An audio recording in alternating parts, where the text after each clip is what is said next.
Seigneur. Merci parce que tu es fidèle. Merci pour ta présence en ce lieu.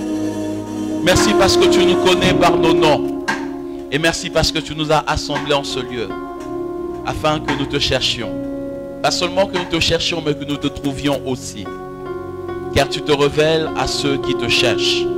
Si ce dernier te cherche de tout leur cœur. Nous prions, Éternel, que tu bénisses ce moment. Que tu satures ce lieu encore de toi. Donne-nous à passer un moment merveilleux, un moment inoubliable, un moment où, Seigneur, tu nous édifies, un moment durant lequel tu te révèles à chacun de nous, spécialement, afin que le désir de nos cœurs soit rempli par ta présence, mais aussi par ta parole. Bénis ce moment, Seigneur. Amène-nous, ô Dieu, à être à ta table afin de recevoir de toi le conseil de ta sagesse. Permets-nous, Éternel, que de jouir de cette précieuse présence d'une manière différente de l'ordinaire. Que ta présence, Seigneur, nous inonde, que ta présence nous dirige, que ta présence nous oriente selon la volonté de Dieu. Tel est notre cœur, Seigneur, ô Dieu.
et que toute la gloire te soit accordée parce que tu es fidèle.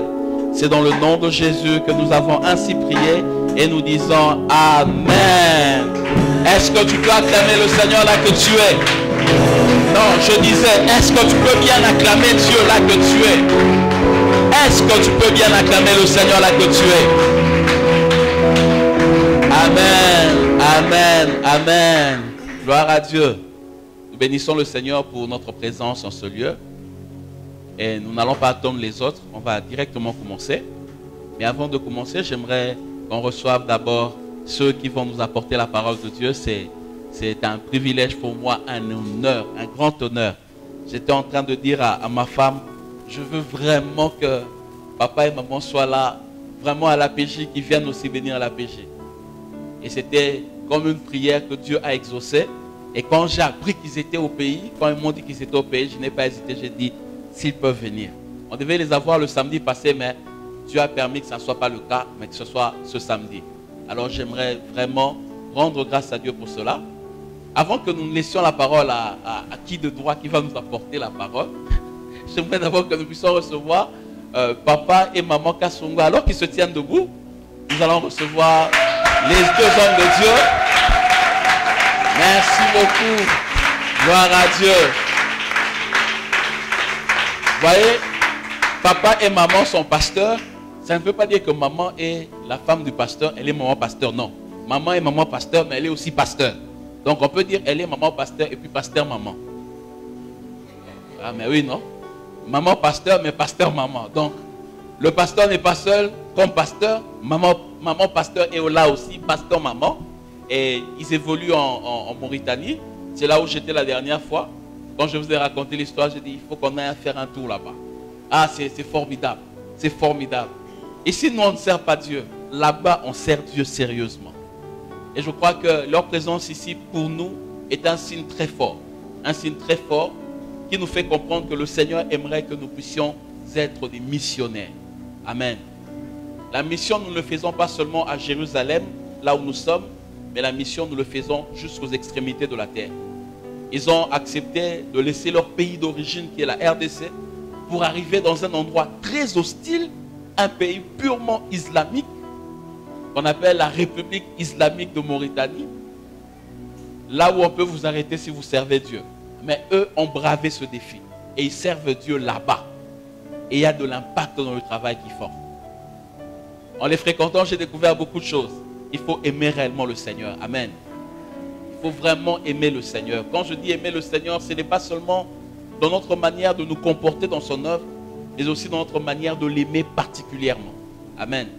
Il y a une très grande histoire avec papa et maman. Je me souviens lorsque l'APJ a commencé. Pour ceux qui, bon, les anciens ne sont pas là. Mais lorsque l'APJ a commencé, on avait un endroit. On cherchait un endroit où être sous-logé pour avoir nos cultes. Et le docteur Joe Bible, qui connaît? Vous connaissez? Voilà. C'est lui qui nous avait amenés auprès de papa et maman dans leur maison. Ce jour-là, ils étaient à table. Et on est venu, c'était vers les 18 h à peu près. Nous sommes arrivés d'abord pour rentrer dans la maison. On nous avait compliqué dans la parcelle par la sentinelle qui était là. Je ne sais pas si c'était la sentinelle ou quelqu'un qui nous a vraiment compliqué. Mais lui a appelé quelqu'un de la maison qui est venu nous faire entrer. Et comme nous sommes entrés, on a vu papa et maman qui étaient sur la table. Ils étaient en train de manger. Et papa s'est levé. Il nous a dit, Karim, vous venez manger. Bon, on était surpris, il ne nous connaît même pas. Mais il nous demande de venir manger. C'est vrai que j'avais faim à ce moment-là. J'avais vraiment faim. Imaginez, à l'époque, j'étais un célibataire affermi, engagé au Saint-Esprit par le lien sacré de la consécration. J'étais un célibataire, alors si tu trouves une occasion de manger, il ne faut pas hésiter. Ce n'est pas comme les célibataires d'aujourd'hui, on te propose à manger, tu fais des fiers, des caprices. Mais nous, à l'époque, quand tu as l'occasion de manger, étudiant de surplus, tu sautes sur l'occasion. Tu ne regardes pas qui m'a invité. Alors, bon, on s'est quand même senti gêné. On a dit, non, papa, on n'est pas venu pour ça. Il a arrêté de manger et puis il nous a conduits au salon. On est arrivé et puis il a prié et puis il nous a dit, qu'est-ce que je peux faire pour vous? Je me souviens, ce jour-là, on a exposé notre problème. On lui a dit qu'on avait un ministère que l'on conduisait, mais on manquait d'endroit. Et il nous dit, mais moi j'ai une place où on organise nos cultes. Pourquoi vous voulez chercher un endroit? Venez, vous allez commencer à occuper l'endroit là-bas chaque samedi. Ce n'est pas un problème. Quand vos cultes c'est samedi, venez, il n'y a pas de problème. D'ailleurs, prenez le numéro de tel papa, il est là, il habite sur l'avenue 40 Maisons, c'est lui qui a la clé, et c'est lui qui a les chaises, il va commencer à vous aider. Et c'était comme ça. On était là émerveillés, on s'est dit, mais il ne nous a rien demandé, il a seulement permis. Et c'était vraiment une très grande joie et on a évolué là-bas sous l'espace de l'église Fama, Foi en Action, Mission Maranatha. On a évolué là-bas pendant un long moment.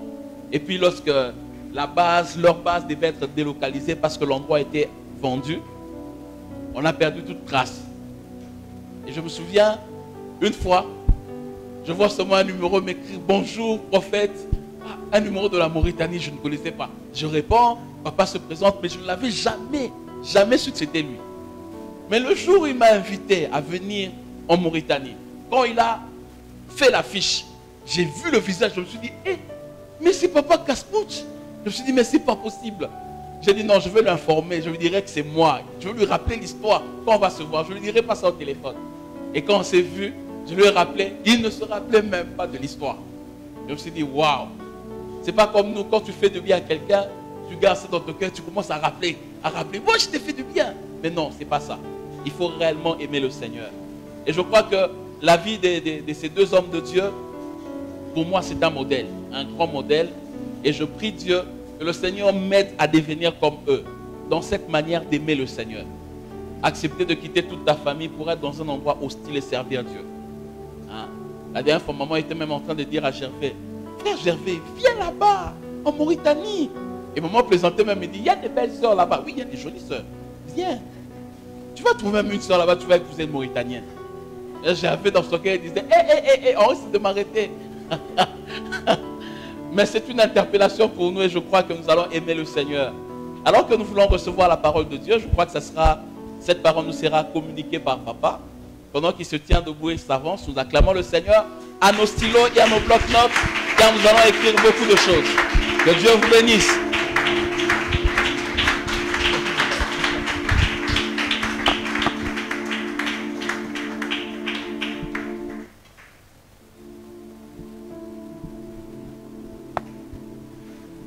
Bonsoir à tous. Ce soir, grande est ma joie de partager avec vous la parole de Dieu. Mais avant que je ne puisse aller loin, mon épouse, pasteur Higuette, et moi-même, nous tenons à exprimer notre gratitude la plus profonde au prophète Vladimir pour cette marque de confiance. Et ce soir, je voudrais parler d'un sujet important. Personnellement, je pense que le Seigneur a prévu 3 ressources essentielles pour nous qui sommes chrétiens. La première ressource, c'est la parole de Dieu. Sans la parole de Dieu, il n'y a pas de vie chrétienne. Et c'est ce qui fait la différence entre la vie chrétienne et les autres religions, c'est la parole. Et moi, j'insiste beaucoup pour dire qu'un véritable chrétien doit avoir sa propre Bible. Et c'est très important puisque la foi vient de ce qu'on entend et ce qu'on entend vient de la parole du Christ. La deuxième ressource, c'est la personne même de Jésus-Christ. La Bible, dans l'Épître aux Hébreux, l'appelle le grand souverain sacrificateur. Il n'est pas un souverain sacrificateur, mais il est un grand souverain sacrificateur. Et Jésus-Christ, c'est le fondement même de la vie chrétienne.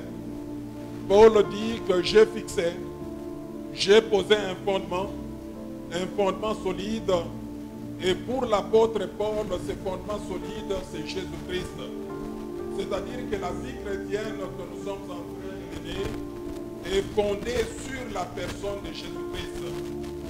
Et la troisième ressource qui va constituer le sujet de notre partage de ce jour, c'est le trône de la grâce. Comme vous savez, la vie chrétienne n'est pas méritoire. La vie chrétienne repose sur la grâce. Et la grâce, vous connaissez bien la définition de la grâce, c'est une faveur imméritée. Et ce sont les trois choses-là qui représentent les ressources essentielles de la vie chrétienne. Et pour ce faire, j'aimerais qu'on fasse la lecture. Et mon texte de base est tiré dans l'épître aux Hébreux. Plus tranchante qu'une épée quelconque à deux tranchants, pénétrante jusqu'à partager âme et esprit, jointure et moelle. Elle juge les sentiments et les pensées du cœur. Nulle créature n'est cachée devant lui, mais tout est nu et à découvert aux yeux de celui qui nous donne tendre, de celui à qui nous devons rendre compte. Ainsi, puisque nous avons un grand souverain sacrificateur qui a traversé les cieux, Jésus, le Fils de Dieu, demeurons fermes dans la foi que nous professons, car nous n'avons pas un souverain sacrificateur qui ne puisse compatir à nos faiblesses. Au contraire, il a été tenté comme nous en toutes choses, sans commettre le péché. Approchons-nous donc avec assurance du trône de la grâce, afin d'obtenir miséricorde et de trouver grâce pour être secourus dans nos besoins. Ça, c'est la parole de Dieu. Avant que je ne puisse aller plus loin, permettez-moi de planter les décors. J'aimerais qu'on arrive à bien comprendre ce passage.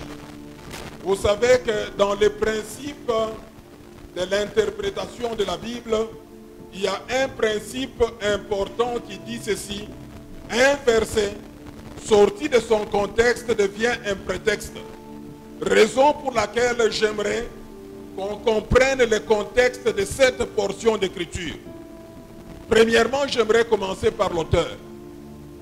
L'épître aux Hébreux, c'est un anonymat. Cela veut dire quoi? Nous ne connaissons pas l'auteur de l'épître aux Hébreux.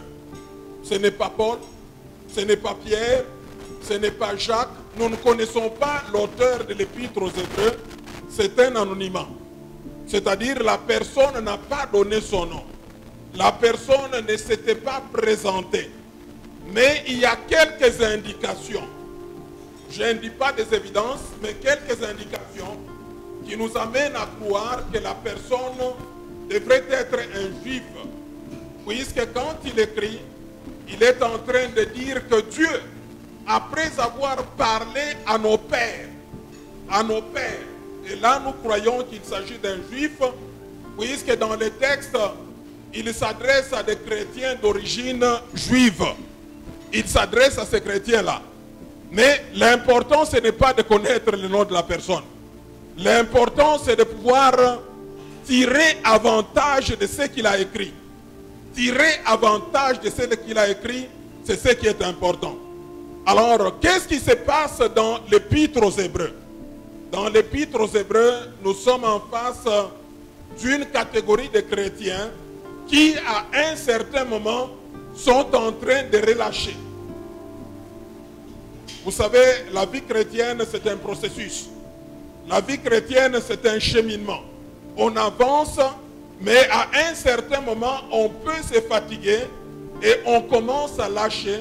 Et ils ont commencé à faire un recul. Et l'auteur leur écrit pour les encourager. Et vous savez, je me dis, à un certain moment, nous avons une mauvaise compréhension de la vie chrétienne. Nous pensons que la vie chrétienne est synonyme de bénédiction. Nous pensons que la vie chrétienne, c'est avoir le travail. La vie chrétienne, c'est être marié. La vie chrétienne, c'est avoir une maison. Mais mes frères et sœurs, laissez-moi vous choquer pour vous dire que la vie chrétienne, c'est un paquet. Et dans le paquet de la vie chrétienne, il est bien vrai, on peut avoir une maison. Il est bien vrai, on peut avoir du travail. Il est bien vrai, on peut avoir de l'argent. Mais acceptez aussi que dans le paquet de la vie chrétienne, il y a la persécution. Dans les paquets de la vie chrétienne, il y a la souffrance. Et d'ailleurs, moi, j'appelle cela l'école. Vous savez l'école? Une bonne école se termine toujours par un diplôme. Une bonne école se termine toujours par un certificat. Une bonne école se termine toujours par une attestation. La vie chrétienne, c'est une école. Et j'aime beaucoup Jésus-Christ. Jésus-Christ, je l'aime puisqu'il ne flatte pas. Jésus-Christ, je l'aime puisqu'il est ouvert. Un jour, il va dire ceci à ses apôtres. Je suis dans Marc chapitre 10, le verset 30. Alors, les apôtres viennent et j'aime beaucoup Pierre. Pierre est impétueux. Pierre n'a pas de frein. Pierre, c'est quelqu'un qui peut parler sans pour autant réfléchir. Il y a des moments où il est réfléchi. Rappelez-vous quand Christ va poser la question de savoir qu'est-ce que les autres disent que je suis. Ils vont répondre. Ils disent que tu es Jérémie. Ils disent que tu es l'un des prophètes. Et il leur pose la question de savoir, et vous, qui dites-vous que je suis? Là, il a été réfléchi. Il a donné une bonne réponse. Mais la Bible déclare, Christ dit, ce n'est pas toi qui as dit cela. Ça ne vient pas de la chair ni du sang, mais ça vient de l'Esprit de Dieu. Mais quelques temps après, qu'est-ce qu'il va dire? Christ dit, il va falloir que je puisse aller à Jérusalem et que je puisse souffrir. Pierre va dire, cela ne pourrait pas venir. Christ lui dira, arrière de moi Satan. J'aime beaucoup Pierre. Pierre va dire ceci, Seigneur, qu'adviendra-t-il pour nous qui avons laissé nos maisons? Nous avons laissé nos femmes, nous avons laissé nos frères et nous sommes venus à toi. Christ, dans toute sincérité, dans toute franchise, va leur dire ceci. Dans le siècle présent, vous aurez au centuple. Vous aurez des frères. C'est comme moi ici, j'ai des frères. Vous aurez des sœurs. Vous aurez des maisons au centuple dans ce monde présent. Et dans le monde à venir, vous aurez la vie éternelle. Mais j'aime beaucoup Marc. Marc chapitre 10, verset 30, il a dit, dans ce monde présent, dans ce siècle présent, vous aurez au centuple, mais avec des tribulations. Retenez ceci, dans le paquet de la vie chrétienne, il y a aussi les tribulations. Malheureusement, quand moi je grandissais dans ma foi chrétienne, j'étais dans une église là où il y avait ce que j'appelle la théologie de la rétribution. La théologie de la rétribution veut dire quoi? Rappelez-vous de Job. Job est en train de souffrir. Quand ses amis viennent le consoler, les premiers jours, ils avaient une attitude de consolateur. La Bible déclare qu'ils se sont tus. Ils n'ont rien parlé. N'est-ce pas, c'est ce que nous faisons? Quand quelqu'un est endeuillé, vous entrez là où les gens se réunissent, vous restez calme, très pensif. C'était la même chose avec les amis de Job. Mais quelques temps après, ils ont commencé à dire beaucoup de choses. Puisque quand ils regardaient Job, Job était méconnaissable. Et ils ont dit quoi? Certainement tu as péché. Moi j'ai grandi dans cette église-là. Quand tu échoues à l'école, c'est-à-dire tu as péché. Quand tu traînes, on ne te marie pas, c'est-à-dire tu as péché. Quand tu n'as pas de l'argent, c'est-à-dire tu as péché. Quand tu n'as pas d'enfant, c'est-à-dire tu as péché. Ça, c'est la théologie de la rétribution. Moi, je ne suis pas d'accord avec cette théologie. Je crois qu'en tant que chrétien, il y a des moments où je peux me réjouir. Il y a des moments où je peux m'attrister. En tant que chrétien, il y a des moments où je peux avoir et il y a des moments où je ne peux pas avoir. C'est ce que Paul enseigne. Paul dit ceci: j'ai appris à vivre aussi bien dans l'abondance que dans la disette. Amen. J'aimerais encourager quelqu'un. Aujourd'hui, tu es chômeur. Ne dis pas c'est puisque tu as péché. Non. Job est là. Job, c'est une évidence. Job n'a pas péché. La Bible déclare ceci. S'il y a le témoignage des hommes, le témoignage de Dieu est supérieur par rapport à celui des hommes. Job n'a pas reçu le témoignage des hommes, mais le témoignage de Dieu. Dieu a dit un homme juste, un homme droit, un homme qui craint l'Éternel, et puis un homme intègre. Mes amis, l'intégrité, généralement, les gens définissent mal l'intégrité. Laissez-moi vous donner une étude qui a été faite aux États-Unis d'Amérique. On a fait une étude sur un certain nombre de catégories de gens. Et parmi ces gens, on avait un pasteur. Parmi ces gens, on avait un politicien. Parmi ces gens, on avait une prostituée. Et l'étude en question est portée sur l'intégrité. On voulait savoir, parmi ces trois personnes, qui est intègre. On a fait passer le pasteur que je suis. On essaye un peu d'étudier la vie du pasteur. Les pasteurs devant la chair, le pasteur chez lui à la maison, les pasteurs dans la rue. Et la conclusion est que le pasteur n'était pas intègre. Vous allez me dire comment ça? Je me rappelle un des grands pasteurs dans le monde, le pasteur Yonggi Cho. Il est de nationalité sud-coréenne. Un jour, il était à la chair, en train de prêcher. Et les gens acclamaient la manière dont il prêchait. Mais sa femme murmurait. Tellement que la femme a beaucoup murmuré. Elle a fait sortir même la voix inconsciemment. La femme a dit, si mon mari pourrait être comme ça à la maison, on serait déjà dans le ciel. C'est fort ça. C'est fort ça. Et dans cette étude aux États-Unis, on a trouvé que les pasteurs n'étaient pas intègres. Finalement, on a suivi la vie du politicien. On l'a suivi quand il est en train de donner des discours. On a suivi quand il était à la cité. Quand il est chez lui, malheureusement, les politiciens n'étaient pas aussi intègres. Et finalement, cette étude nous étonne. Savez-vous, parmi les trois personnes, les pasteurs, les politiciens et la prostituée, qui a été trouvé intègre? C'était la prostituée. C'est-à-dire, quand elle marche comme une prostituée. Quand elle parle comme une prostituée. Quand elle agit comme une prostituée. Quand elle habille comme prostituée. L'intégrité, c'est quoi? Job dit, Dieu dit, Job est un homme droit. Job est un homme juste. Job est un homme qui craint l'Éternel. Et Job est un homme intègre. Intégrité, c'est quoi? L'intégrité, c'est quand le verbe est égal à l'action. Intégrité, c'est quand la parole est égale à l'acte. C'est ça l'intégrité. Alors, ça devient compliqué. Moi, j'aimerais vous dire, la vie chrétienne, c'est un paquet. Il y a la tristesse, il y a la joie. C'est ça la vie chrétienne. Et n'ayez pas, ne pensez pas que vous êtes maudit.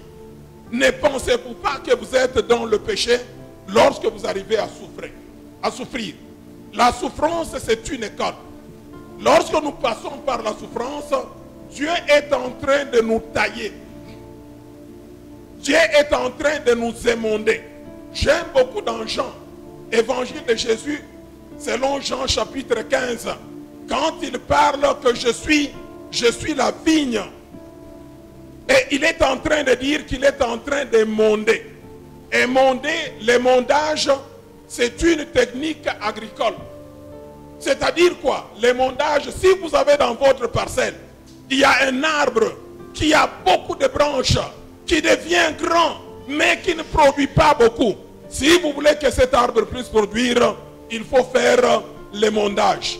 C'est-à-dire qu'il faut couper les branches. Et quand on coupe les branches, l'arbre devient déformé. L'arbre n'a pas une bonne apparence. L'arbre n'attire pas. Mais la finalité, c'est d'amener l'arbre à produire. Il y a des fois où nous passons par la souffrance comme l'épreuve. Je ne parle pas de la souffrance comme tentation. C'est-à-dire solliciter à faire le mal. Mais il y a des fois où nous passons par la souffrance comme une épreuve. Dieu est en train de nous amener à la perfection. Dieu est en train de nous faire entrer dans un chemin qui nous amène à être parfait, qui nous amène à être patient, qui nous amène à persévérer. Et en fin de compte, il nous rend meilleurs. En fin de compte, il nous transforme. Mais dans la plupart des cas, nous sommes en train de vivre l'américanisation. C'est pas ça la vie chrétienne. L'américanisation, vous savez c'est quoi? C'est l'évangile de prospérité. Je ne suis pas contre l'évangile de prospérité, mais je suis contre si cet évangile ne respecte pas les trois ressources dont nous avons parlé ici. La première ressource, la parole de Dieu. La deuxième ressource, le grand souverain sacrificateur qui est Jésus-Christ. Et la troisième ressource, c'est le trône de la grâce. Lorsqu'on n'a pas ces trois ressources, tout ce qu'on ferait ne serait que de la philosophie. Tout ce qu'on ferait ne serait que l'américanisation. Et c'est ce que les gens pensent, c'est la vie chrétienne. Vous savez, la vie chrétienne, même les pasteurs, à un certain moment, les gens vous diront, c'est un grand pasteur. Vous demandez, pourquoi est-ce que vous dites que c'est un grand pasteur? Ils vous disent, il est véhiculé. Mes amis, c'est ça. C'est pas ça le standard de la parole de Dieu. C'est autre chose. Et ce soir, je voudrais plus parler du trône de la grâce. Je suis dans le verset 16. Je disais ceci pour essayer de comprendre bien cette portion d'écriture. J'ai commencé par Hébreux, chapitre 4, du 12e au 16e verset. Je disais que l'auteur, on ne connaît pas l'auteur. Mais cela n'est pas important. Qu'on connaisse l'auteur ou qu'on ne connaisse pas, cela n'est pas important. Mais nous voulons comprendre le message, l'essence, la substance de son message. C'est ce qui est important. Je vous disais que les gens à qui il s'adressait, il a constaté quelque chose dans ces gens. Il n'était plus dans la foi, la véritable foi. Il faisait déjà le recul. Il rentrait dans les pratiques de l'ancienne alliance. Les problèmes d'anges, les problèmes de sacerdoce, les problèmes de sacrifice, etc. Mais lui a voulu maintenant les encourager. Et son but, c'était de ramener les gens dans la véritable foi en Jésus-Christ. Et quand il écrit, quand vous lisez tout l'épître aux Hébreux, vous verrez que le point central, l'auteur est en train de présenter Jésus-Christ comme la révélation ultime de Dieu. Il est en train de présenter Jésus-Christ comme la révélation à la fois de l'amour et de la miséricorde de Dieu. Et pour ce fait, pour poser son argumentaire, il va démontrer la supériorité de Jésus. Il dira que Jésus-Christ est supérieur aux anges. Jésus-Christ est supérieur à la loi. Et cela rejoint même l'idée de Paul.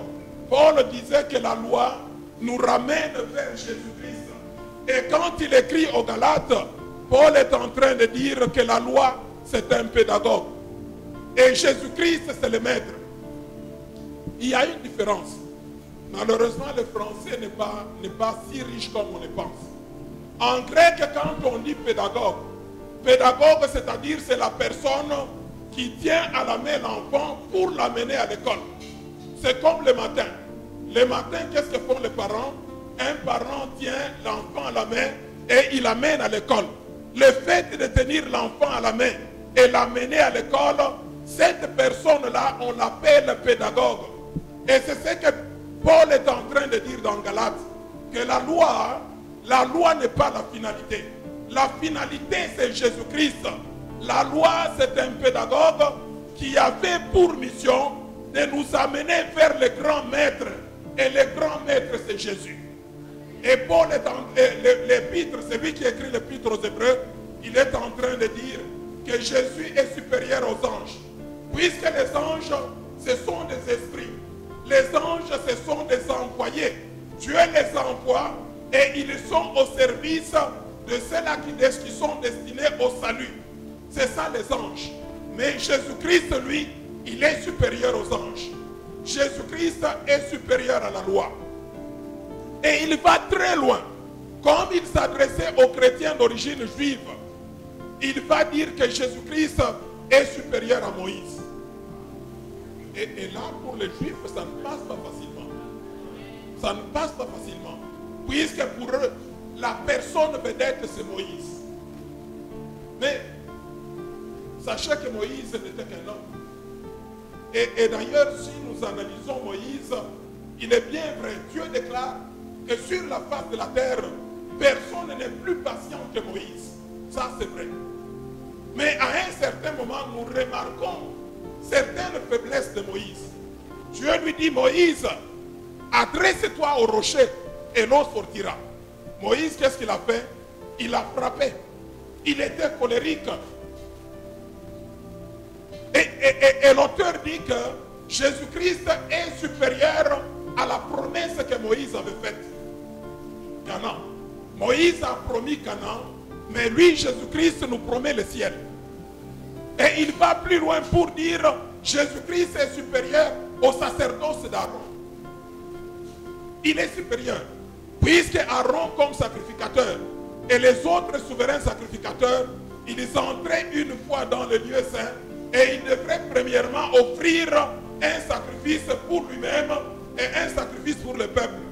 Mais Jésus-Christ, lui, il n'a pas eu de péché. Il s'est sacrifié une fois pour toutes. Et la Bible déclare qu'il est entré au ciel. Il a traversé les cieux. Alors que les autres souverains sacrificateurs traversaient les rideaux pour quitter les lieux saints, aller vers les lieux saints. Mais Jésus-Christ, lui, a traversé les cieux. Et quelque chose s'est produit là-bas. Quand il a traversé les cieux, il est allé se positionner. Et j'aime beaucoup Paul dans Colossiens chapitre 3, verset 1. Il dit ceci: affectionnez-vous aux choses d'en haut, là où Christ est assis à la droite de Dieu le Père. Là, ça dit beaucoup. Vous savez qu'il y a une différence entre gauche et droite. Nous qui sommes dans le pays islamique, nous comprenons très bien la gauche. La main gauche dans l'islam, c'est une main de malédiction. Tu ne peux même pas saluer quelqu'un avec la main gauche. Puisque la main gauche, les musulmans utilisent ça à la toilette. Vous savez qu'ils n'utilisent pas le papier hygiénique. Ils utilisent l'eau. Et la main qu'ils utilisent, c'est la main gauche. Mais laissez-moi vous informer ceci. Notre Seigneur, quand il a traversé les cieux, il n'est pas allé s'asseoir à la gauche de Dieu, mais il est assis à la droite de Dieu. Et là, il fait un travail extraordinaire. Nous verrons cela. Nous verrons cela. Il est en train de faire un travail extraordinaire. Si chaque chrétien devrait comprendre ce que Christ est en train de faire pour le moment comme travail au ciel, nous allons changer notre vie. Nous serons excellents. Nous allons marcher gaillardement. Nous serons de plus que vainqueurs comme Paul l'avait dit. Alors, il essaie de leur expliquer cela. Il les encourage. Et quand on arrive sur cette portion d'écriture, nous sommes dans Hébreux chapitre 4. À partir du verset 12 jusqu'au verset 16, il commence à étaler les trois ressources essentielles de la vie chrétienne. La première ressource, il parle de la parole. Il dit que la parole est vivante. Mes amis, la parole de Dieu n'est pas une lettre morte. La parole de Dieu, ce n'est pas comme l'algèbre. La parole de Dieu, ce n'est pas comme la trigonométrie. Vous savez qu'il y a certaines choses qu'on a étudiées, qu'on ne pratiquerait jamais. N'est-ce pas vrai? Rappelez-vous de votre cours de géographie. Vous vous rappelez de ce qu'on appelle la révolution. Je verrai si vous avez étudié réellement. Les cours de géographie, vous vous rappelez de ce qu'on appelle la révolution. La rotation, c'est quoi? La rotation, c'est quoi? Et la révolution? La translation, c'est quoi? Alors, ce sont des histoires qu'on ne pratiquerait jamais. Même la trigonométrie. les cosinus, les sinus. À moins d'être un ingénieur dans la mine. Moi, je me rappelle une comédie. Il y avait un enfant qui va se rencontrer avec son professeur de mathématiques. Et l'enfant était déjà riche, il avait un véhicule, il est en train de rouler, etc. Finalement, il se rencontre avec son professeur. Et le professeur le salue, l'enfant aussi le salue. Le professeur pose la question de savoir où se trouve, c'est comment Apéchi. Où se trouve Apéchi? Et l'enfant, pour blaguer avec son professeur, il lui dit, tu prends comme ça la ligne droite, et puis tu fais la tangente, et tu arrives quelque part là, c'est une avenue perpendiculaire à l'autre, mais pour y arriver, tu prends cosinus X, et finalement, le professeur ne se retrouvait pas. Finalement, il dit, rappelle-toi, c'est ce que tu nous disais. Maintenant, moi, je suis véhiculé. Donc, il y a certaines... La parole de Dieu n'est pas une lettre morte. La parole de Dieu, ce n'est pas un cours de géographie. La parole de Dieu, ce n'est pas un cours d'histoire. Mais la parole de Dieu, c'est une parole de vie. Elle est vivante. Et l'auteur dit, elle est efficace. Efficace veut dire quoi? C'est-à-dire la parole de Dieu produit des résultats. Moi que vous voyez ici, j'étais un fumeur de chanvre. Et quand je fumais le chanvre, je combinais avec une bouteille de l'eau. Et quand je marche, j'ai grandi à la Kenya. La Kenya, c'est là où j'ai grandi. Mais quand je rencontre la parole de Dieu, comme elle est efficace, elle a transformé ma vie. Donc, quand vous venez ici, ce n'est pas pour suivre un cours de géographie. Quand vous venez ici, ce n'est pas pour suivre un cours d'éloquence. Mais on est en train de suivre une parole vivante. Et l'auteur dit ceci, cette parole, elle est plus tranchante qu'aucune épée à double tranchant. C'est la parole de Dieu qui est en mesure de séparer sentiments et pensées. Vous savez, quand les psychologues définissent les sentiments, ils sont même difficiles à définir cela. Mais la parole de Dieu est en train de séparer sentiments et pensées. Elle est pénétrante. Alors c'est ce que je suis en train de dire. Une église, là où il n'y a pas la parole de Dieu, ce n'est pas une véritable église de Jésus. La vie chrétienne repose sur la parole de Dieu. Laissez-moi vous dire encore, la qualité de la vie chrétienne dépend de la connaissance de la parole de Dieu. Plus vous connaissez la parole de Dieu, plus vous devenez meilleur dans la vie chrétienne. Mais laissez-moi vous dire ceci, quand je parle de la connaissance de la parole de Dieu, ce n'est pas me réciter le verset, ce n'est pas mémoriser le verset, mais c'est de vivre, marcher conformément à cette parole. Mais de nos jours, il y a des églises où vous entrez, on n'a même pas la parole de Dieu. Des fois, c'est chanter. D'ailleurs, Christ avait même raison. Christ dira quoi? Les enfants de ce siècle sont plus intelligents que les enfants de lumière. Je vous pose la question de savoir, les hommes vous avez été à l'école. Vous avez été à l'école. L'école gardienne. L'école primaire. Alors dites-moi, à l'école primaire, quand on est prêt à sortir de la classe commence à 7h30 et elle se termine à 12h30. Vous avez été dans cette école-là. Moi, j'ai étudié dans les années 67. C'est là où j'ai commencé mon école primaire. Certaines personnes n'étaient pas encore nées ici. Hein. Alors, nous, à cette époque-là, je vous donne ce que nous on faisait. Alors, suivez-moi. Nous, à cette époque-là, le matin, quand on entre à l'école, on commençait avec le cours de chant. Et à la sortie, à 12h30, maintenant, on met les calculs. C'est la même chose avec vous. Qu'est-ce que vous dites? Ce n'est pas la même chose. Alors, à votre avis, pourquoi est-ce qu'on n'a pas commencé avec les chants? On a commencé avec les calculs pour terminer avec les chants. Pourquoi?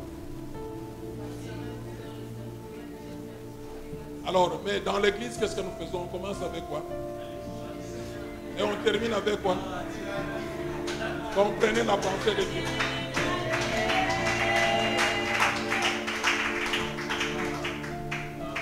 La deuxième ressource, il est en train de parler d'un grand souverain sacrificateur. Et quand il parle de grand souverain sacrificateur, il ne nous laisse pas dans le flou. L'auteur cite même le nom de ce grand souverain sacrificateur.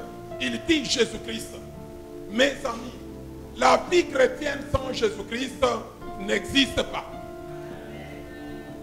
N'existe pas. Mais alors, qu'est-ce que nous faisons? On a tendance à se dire qu'on est chrétien, mais on ne connaît pas Jésus. Alors, si je vous posais la question de savoir qui est Jésus, des fois je crains de le faire. Et il y a des gens qui sont entrés dans l'église, qui ont fait des années, mais qui ne connaissent pas la personne de Jésus. Ça, c'est la ressource la plus importante. Paul est en train de dire, un bon maçon, il utilise architecte. Un bon architecte, j'ai posé un fondement solide. Et ce fondement solide, c'est qui? C'est Jésus-Christ. C'est là où repose notre foi chrétienne. Notre vie chrétienne repose sur la personne de Jésus. Pas sur la personne de moi en tant que pasteur. Pas sur la personne de moi en tant que prophète. Pas sur la personne de moi en tant qu'apôtre. Mais sur la personne de Jésus. Et Jésus doit avoir la première place dans nos vies. Et la troisième ressource qui constitue l'objet de notre partage, c'est le trône de la grâce. On a besoin de comprendre cette notion de trône de la grâce. Alors, j'aimerais commencer par la notion de trône de la grâce. Qu'est-ce qu'un trône? Généralement, j'ai beaucoup aimé la manière de travailler des pasteurs, des prophètes Vladimir. Il est pédagogue. Il a une méthodologie. Quand j'ai suivi la manière qu'il enseigne, j'ai beaucoup aimé. Laissez-moi vous dire ceci. Il y a des fois où nous pensons que la Bible, la manière dont elle a été écrite, on a difficile à comprendre pour rien. Moi, j'aimerais assez que quand vous lisez votre Bible, lisez la Bible très bien. Moi, j'ai essayé de lire le verset 16. Puisque c'est là où je vais insister. Je suis dans Hébreux, chapitre 4, le verset 16. La manière dont l'auteur écrit, l'auteur dit ceci: approchons-nous donc. Quand quelqu'un parle de la sorte, c'est comme qui dirait il a parlé et maintenant il veut conclure. Il veut tirer une leçon. Il dit approchons-nous donc. Et puis il continue en disant avec assurance du trône de la grâce. C'est-à-dire il définit, il qualifie la manière de s'approcher. C'est-à-dire en s'approchant, nous devons nous approcher avec assurance. C'est-à-dire le moyen, le comment de s'approcher, c'est s'approcher avec assurance. Et on s'approche où c'est? Du trône de la grâce. Et puis il continue, il dit enfin. C'est-à-dire quand vous lisez votre Bible, mettez l'accent particulier sur ce qu'on appelle les connecteurs. Ce sont des petits mots, mais qui connectent. Et quand il dit afin, c'est-à-dire pourquoi est-ce que nous allons au trône de la grâce? Quelles sont les implications d'aller au trône de la grâce? Quelles sont les conséquences d'aller au trône de la grâce? Et il dit ceci, afin d'obtenir, première chose, afin d'obtenir la miséricorde. Ça, c'est la première raison d'être d'aller au trône de la grâce. C'est pour obtenir la miséricorde. Deuxième chose est de trouver grâce. Trouver grâce. Et troisième chose Il dit pour être secouru dans nos besoins. Alors, je vais m'attarder sur le trône de la grâce. C'est-à-dire, dans mon partage, je vais répondre à 3 questions. La première question, qu'est-ce que le trône de la grâce? La deuxième question, qu'est-ce que nous obtenons du trône de la grâce? Et la troisième question, comment s'approcher du trône de la grâce? Donc ça, ce sont mes 3 questions. Et je ferai de mon mieux pour répondre à ces 3 questions. Sauf que pour aujourd'hui, je réponds aux 2 premières questions. Qu'est-ce que le trône de la grâce? Et deuxième question, qu'est-ce que nous obtenons du trône de la grâce? Je commence par le trône de la grâce. Le trône, c'est quoi? Mes amis, ne vous compliquez pas pour rien. Le trône, c'est une chaise. C'est un fauteuil. C'est un siège. C'est ce qu'on appelle le trône. Mais pourquoi est-ce qu'on l'appelle le trône? On l'appelle le trône puisque sur cette chaise-là, il y a quelqu'un d'important qui s'y met là-bas à des moments solennels. C'est-à-dire, quand on organise par exemple la cérémonie de mariage, vous verrez que les 2 chaises, là où les mariés vont se mettre, on les décore. On habille ces chaises-là pour un moment solennel. La chaise reste comme telle. C'est une chaise. Et la personne qui donne l'importance à cette chaise, il y a une personne qui donne l'importance à cette siège, à cette chaise-là. Par exemple, la chaise ici, nous l'avons ici. De tous les temps, on peut se mettre sur cette chaise. On peut toucher la chaise. Mais quand cette chaise se transforme en trône, la chaise devient trône, c'est à partir de la personne qui va se mettre là-bas. À supposer, par hasard, le président Félix vient ici. Avant qu'il entre, il envoie les services de protocole. Les services de protocole parlent au prophète. Le prophète dit, le président va se mettre ici. Et on va épousseter un peu la chaise. Si possible, on habille la chaise. Dès qu'on habille une chaise, cette chaise ici, elle se transforme en trône. Au départ, c'est une chaise comme toute autre chaise. C'est un fauteuil comme tout autre fauteuil. Mais la personne qui s'y met, comme c'est une personne qui est souveraine, c'est cette personne-là qui donne valeur à cette chaise. Et ça devient un trône. Alors quand nous disons approchons-nous du trône de la grâce, c'est puisque sur ce trône-là, il y a quelqu'un d'important qui est assis là-bas. Et c'est cette personne qui donne valeur à cette chaise. Cette chaise, sans cette personne-là, n'a plus de valeur. Alors, quand Christ, nous sommes en train de se référer à notre portion d'écriture, l'auteur que nous ne connaissons pas son nom, il appelle Jésus-Christ pas souverain sacrificateur. D'ailleurs, c'est pour la première fois qu'on vient de lire quelqu'un qui supplante les souverains sacrificateurs. Puisque la composition dans la sacrificature, il y avait un sacrificateur, il y avait des sacrificateurs et il y avait un seul souverain sacrificateur. Mais ici maintenant, dans l'Épître aux Hébreux, nous avons un plus que souverain sacrificateur. La Bible l'appelle grand souverain sacrificateur. Pourquoi? Je disais les autres traverser le rideau, ils quittent le lieu saint pour aller vers le lieu très saint. Mais ce grand souverain sacrificateur, lui, a traversé les cieux. Il a traversé les cieux. Et quand il a traversé les cieux, il est allé se mettre à la droite de Dieu le Père. C'est ce que Paul dit aux Colossiens. Affectionnez-vous aux choses d'en haut, là où Christ est assis à la droite de Dieu le Père. Et quand il est sur le siège, comprenez-moi très bien. Quand quelqu'un est sur le siège, il exerce sa souveraineté. Et tout le monde qui passe devant le siège s'incline, se prosterne, que ce soit les 4 êtres vivants, que ce soit les 24 vieillards, ils se prosternent. Ils enlèvent même leur couronne pour dire que nos couronnes n'ont rien par rapport à ce que tu es. Alors quand Christ se met à la droite de Dieu le Père, il est en train de faire le travail de paraclet. Alors rappelez-vous, nous sommes dans Jean, l'évangile de Jésus selon Jean dans le chapitre 14. Christ va dire ceci: il va falloir que je parte pour que je vous envoie un autre paraclet.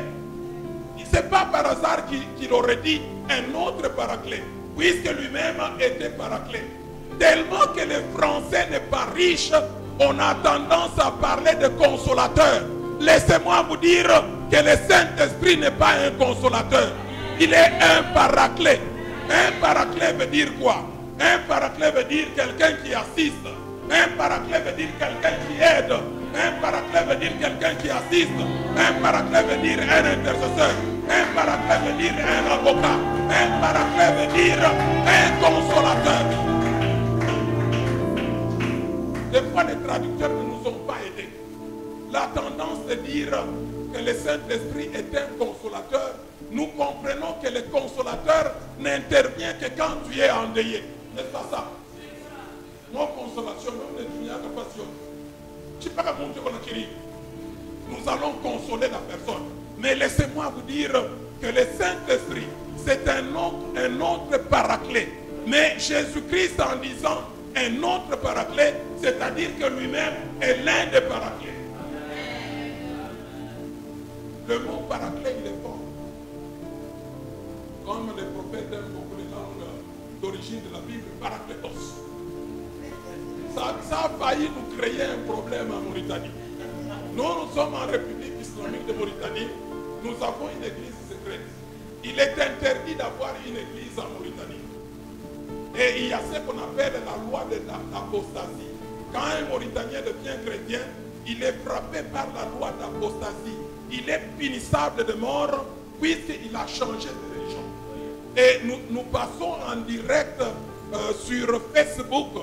Et on avait un jeune, quand il a entendu parler, surtout le prophète Vladimir avec le mot paraclétos, lui c'était tout ça, paraclétos, paraclétos. Et quand on m'a appelé par le Mauritanien, ils m'ont ouvert les directs. Et ils disaient, tu entends ce que le petit est en train de dire? Paraclétos, paraclétos. Mes amis, Christ, quand il est assis sur le trône, il est en train de faire le ministère de paraclet. Alors, j'aimerais vous donner 3 passages. Le premier passage, il est en train de faire le travail d'avocat. N'est-ce pas vrai? Nous sommes dans 1er Jean. 1er Jean chapitre 2, du 1er au 2e verset. Quand il est là-bas, assis à la droite de Dieu le Père, il est sur le trône de la grâce. Puisque vous savez, il est sur le trône de la grâce. La Bible dit ceci. C'est Habakkuk. Habakkuk dit que les yeux de Dieu sont blancs à telle enseigne qu'il ne tolère pas le péché. Mais Jésus qui est assis à la droite de Dieu le Père, il apaise le Père. Il dit, Père, est-ce que tu peux voir ces personnes au travers de ma personne? Et il fait le ministère de Paraclet. Le premier ministère qu'il fait dans le ministère de Paraclet, la première fonction que Jésus-Christ est en train de faire, ça se trouve dans 1er Jean chapitre 2, du 1er au 2e verset. Il fait le travail d'avocat. Il est en train de plaider pour nous. Il est en train de parler en lieu et notre place. Nous, on ne parle pas, puisque nous ne savons pas comment parler. Nous n'avons pas de bonnes paroles. Mais lui, quand parle, c'est un parfum de bonne odeur devant Dieu. Il parle à notre place. Il est en train de plaider pour nous. Vous savez que le rôle du diable, le diable c'est comme un procureur. C'est un procureur. Un procureur. Pour ceux qui ont fait le droit. le rôle du procureur, c'est quoi? C'est de chercher les fautes, chercher les évidences. Le diable est en train de circuler.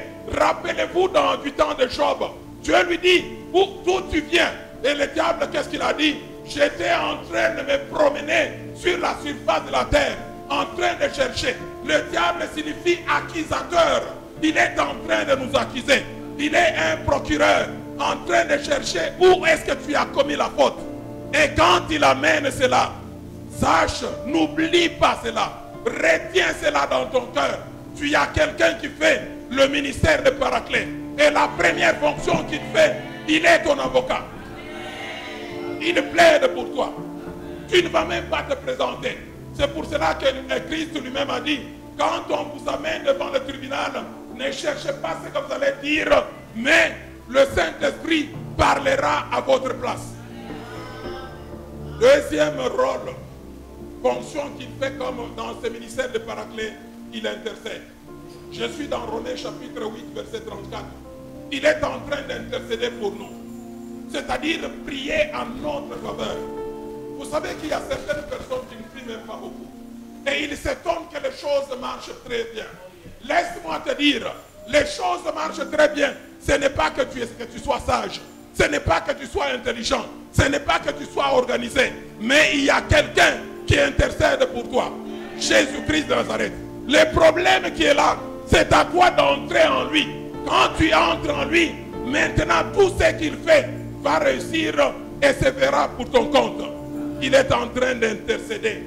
Et la troisième fonction, comme dans le ministère de Paraclet, Jésus-Christ, il est le médiateur. Je suis dans 1 Timothée, chapitre 2, verset 5 à 6. L'apôtre Paul dit ceci: entre le seul vrai Dieu et nous les hommes, il n'y a qu'un seul médiateur. Et il le cite dans ma Bible, il n'y a qu'un seul médiateur, virgule, Jésus-Christ homme. Est-ce que vous comprenez un peu ça? Pourquoi est-ce que l'auteur va écrire Jésus-Christ homme? C'est-à-dire Jésus-Christ médiateur, il est en train de faire ce qu'on appelle le travail de la rédemption. La rédemption veut dire quoi? La loi de la rédemption, c'est-à-dire quand tu as un problème qui t'arrive, on t'arrête. La personne qui peut aller là-bas, plaider pour toi, il doit être de ta parenté. Il doit être de ta famille. Raison pour laquelle, si Jésus-Christ était resté fils de Dieu, c'est-à-dire Dieu, il ne devrait pas réussir de faire ce travail de médiation. Il ne devrait pas être notre rédempteur. Il a fallu qu'il soit de notre nature. Il a fallu qu'il soit un homme comme nous. Il a fallu qu'il puisse avoir faim comme nous. Rappelez-vous à Samarie, il avait faim. Il est resté. D'ailleurs, il y a une alliance il y a un accident de paix. Il est resté au puits là-bas. Et les autres, tu vois, les gens qui veulent leur combien de moments, bah pêcheurs, bah Pierre, bah les Navandré, bah Nazoya, très fort. Ils sont allés. Mais lui, fatigué là-bas. Et d'ailleurs, je crois qu'il était content quand la Samaritaine était venue. C'est pour l'aider un peu qu'il parle. Très fatigué. Il avait aussi peur. Et il pleurait aussi. C'est ça. C'est qu'on a toujours dit, mais on a changé, on a dit c'est pas ça. C'est qu'on disait, le verset le plus court de la Bible, c'est quoi? Jésus-Christ pleura. Il pleurait aussi. Il a été comme nous. Il a été tenté à tous égards, mais il n'a pas succombé. Il n'a pas péché. C'est pour cela qu'il est en mesure de faire le travail de la rédemption. J'aime beaucoup Paul. Vous savez, Paul, il est intellectuel. Il arrange bien ses passages. Quand vous prenez Philippiens chapitre 2, il y a ce qu'on appelle l'hymne de Christ. Quand vous commencez par le verset 5, vous terminez par le verset 11. Les chrétiens à l'époque, retenez cela, mettez cela dans leur tête. Puisque dans ce passage-là, vous avez la double nature de Jésus. Vous avez Jésus-Christ, fils de l'homme, et vous avez Jésus-Christ, fils de Dieu. La Bible dit ceci: bien qu'étant Dieu, il n'a pas trouvé comme une voie arrachée d'être l'égal de Dieu. Et ensuite, il a fait quoi? il s'est dépouillé de toute sa gloire. Dans d'autres versions, on dit qu'il s'est vidé. Il s'est vidé de toute sa gloire. Jésus-Christ en tant que fils de l'homme. Et il a été semblable à nous les hommes. Et il a dépassé même notre niveau pour être un homme simple. Et la Bible déclare qu'il a été serviteur. Nettoyer les pieds. Je sais qu'il y a des églises qui pratiquent le lavage des pieds. Mais Nimikulu Yanani, nous avons affaire à Pierre, André, Jacques et Jean. C'étaient des pêcheurs professionnels. C'est-à-dire ils sont grandis dans la pêche.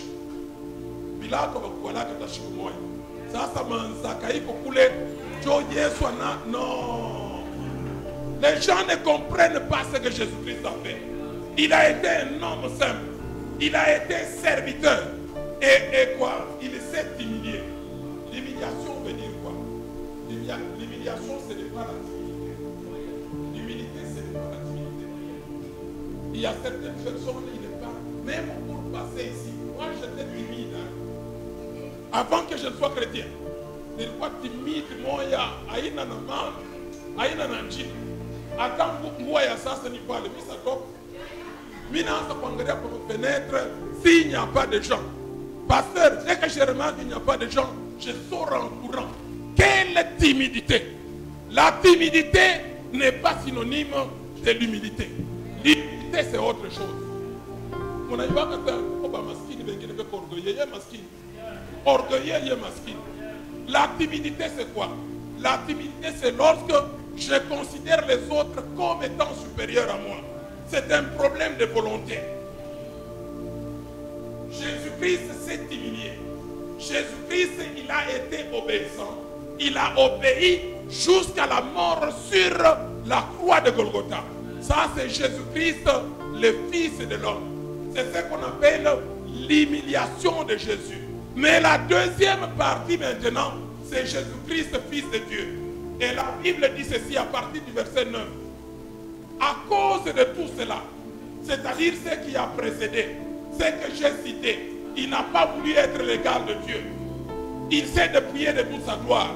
Il a été un homme simple, un serviteur. Il s'est humilié. Il a obéi. À cause de tout cela, Dieu l'a souverainement élevé.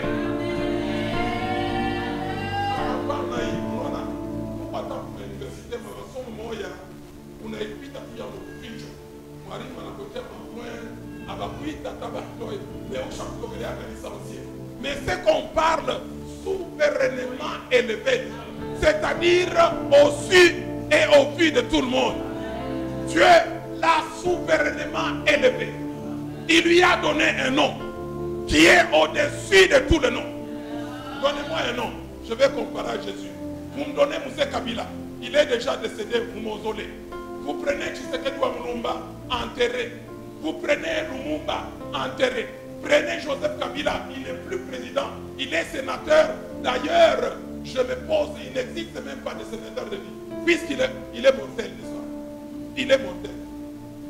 Joe Biden, il a échoué, il n'a pas continué avec le mandat. Donnez-moi Trump, il avait échoué, maintenant il est là et il passera. Mais le nom de Jésus, le seul et l'unique roi qui n'a pas de mandature. Avez-vous déjà vu quelqu'un qui n'a pas de mandat? Il n'a pas de mandat. Quelqu'un qui laisse son trône pendant 33 ans et demi et personne ne fait coup d'état. Vous savez, dans le monde, il y a des présidents qui ne voyagent pas.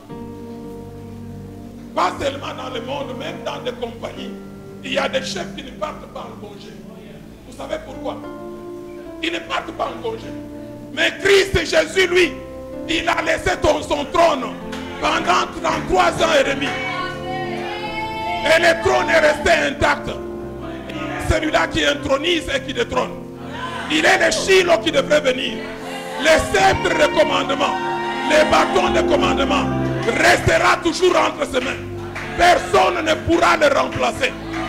À cause de cela, Dieu l'a souverainement élevé.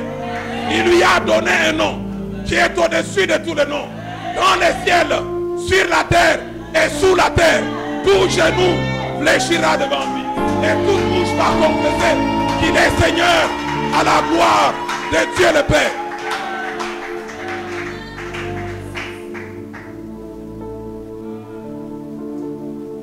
Il est extraordinaire. Il n'a pas d'égal. C'est celui qui est assis sur le trône de grâce. Et quand il est assis sur le trône de grâce, c'est pour siéger. Siéger veut dire quoi? C'est-à-dire exercer son autorité. Exercer sa toute puissance. Quand il dit, la chose se réalise. Même si elle traîne, même si elle tarde, attends-la. Elle s'accomplira. Et elle s'accomplira certainement. Il se tient derrière sa parole afin de pouvoir l'accomplir. Raison pour laquelle dans nos prières, prions Bible. Vous savez qu'est-ce que c'est prier Bible? Papa Moumandari, Mungu, qui cause qui nous invite. Mouchikulane, Dirian, c'est pas Kukola. Non, ça c'est pas prier. Prier Bible. Prier Bible veut dire quoi? Tu te mets là-bas, tu te dis, tu es Yahweh Rapha, le Dieu qui guérit. À la croix de Golgotha, tu n'as pas pris seulement mes péchés, pas seulement mes malédictions, mais tu as pris aussi mes maladies, mes douleurs, mes infirmités. Par tes meurtrissures, je suis guéri. Et tu commences même à marcher. C'est ce qu'on a dit. Efforçons-nous. C'est ce qu'on a dit. Approchons-nous avec assurance du trône de la grâce de Dieu. Malheureusement, je parle de petits amukona mambo ingine. Si umulumba shituriona mambo. Kama unaona mtoto wa Mobutu Nzanga, mtoto wa Mobutu Nkongolo, kama kunatambuka njia, pengine bapasteur walionako, kama kunatambuka njia, mambo gani yanafanyika? Mikono mmoja mshimama. Banaanza kumuita mpumina. Eko sa baba yake. Na mwendo sa baba yake. Mes amis, l'enfant d'un lion, c'est un chaton ou un lionceau. Ça, Samuel Bwana yenu, votre Seigneur, il est le lion de la tribu de Juda. Mais vous ne marchez pas comme des lions. Marchez gaillardement. Marchons gaillardement avec assurance. Pourquoi vous venez quand vous allez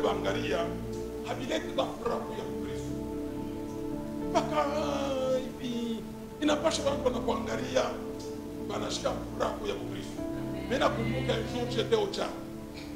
Un Tchad aussi, il y a beaucoup de musulmans et aussi de chrétiens. Je n'ai pas prêché l'évangile. J'ai travaillé là-bas. Juste à la fin de mon contrat. D'ailleurs, je parlerai de mais ce n'était pas la fin. La fin pour les hommes, mais c'était le début du commencement. Alors quelqu'un me dit, on m'appelait chef de mission. Chef de mission, j'aimerais être comme toi. C'est là où j'ai eu l'occasion de parler de Christ. Moi, je dis, tu veux être comme mon papa. Non, tu es gentil. Ça fait plaisir de vivre avec toi. Et moi, je dis, il y a quelqu'un qui est là-dedans. Il y a Jésus. Jésus change tout. Jésus transforme.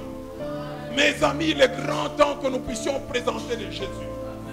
Il est grand temps que les gens sachent que nous avons quelqu'un là-dedans.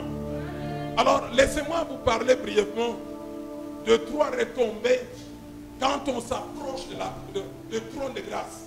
Les 3 choses que nous recevons. Toujours dans le verset 16. Approchons-nous donc avec assurance du trône de la grâce, afin, ça c'est la raison, quand on avance avec assurance du trône de la grâce, qu'est-ce que nous recevons? Nous recevons 3 choses. La première chose, nous obtenons miséricorde. C'est-à-dire quoi? Le mot miséricorde, c'est un mot composé de 2 mots. Misère, vous connaissez misère. Misère, c'est-à-dire la souffrance. Misère, c'est-à-dire la pauvreté. Misère, c'est-à-dire la difficulté. C'est misère. Et le deuxième mot, c'est corde. Corde veut dire tout simplement cœur. Et quand on parle de miséricorde, c'est-à-dire un cœur qui ne reste pas tranquille à la souffrance de quelqu'un. C'est ce que nous obtenons. Quand on s'avance du trône de la grâce, nous obtenons miséricorde. C'est-à-dire quoi? Clairement, c'est-à-dire quand tu souffres, Dieu n'est pas content. Quand tu souffres, Dieu se préoccupe. Quand tu souffres, Dieu n'est pas tranquille. Il ne reste pas tranquille à ta souffrance. Il ne reste pas tranquille à ta situation. Il intervient. Puisque la Bible déclare que notre Dieu est miséricordieux.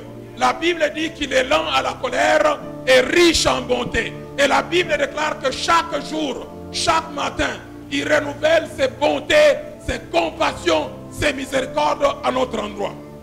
Quel avantage? Le fait de s'approcher du trône de la grâce. J'ai toujours dit ceci. Quand vous êtes dans la prière, il est bien vrai, Dieu peut parler. N'est-ce pas? Il est bien, Dieu peut parler. Mais même si Dieu ne parle pas, laisse-moi t'aider à comprendre ceci. Le silence de Dieu n'est pas synonyme de son absence. L'avantage qui est là, juste ayons le temps de s'approcher du trône de grâce. Et là, Dieu est en train de nous voir. Et Dieu est en train de résoudre nos problèmes. C'est comme un enfant. Si un enfant passe tous les jours dans la présence de son papa, c'est là où le papa comprendra que l'enfant n'a pas de beaux souliers. N'est-ce pas vrai? Alors c'est ça. N'attendez pas ce qu'on organise marathon, n'attendez pas ce qu'on organise temps particulier, mais chaque jour, approchons-nous du trône de la grâce de Dieu. Et la première chose que nous obtenons, c'est la miséricorde de Dieu. Deuxième chose, il dit et de trouver grâce.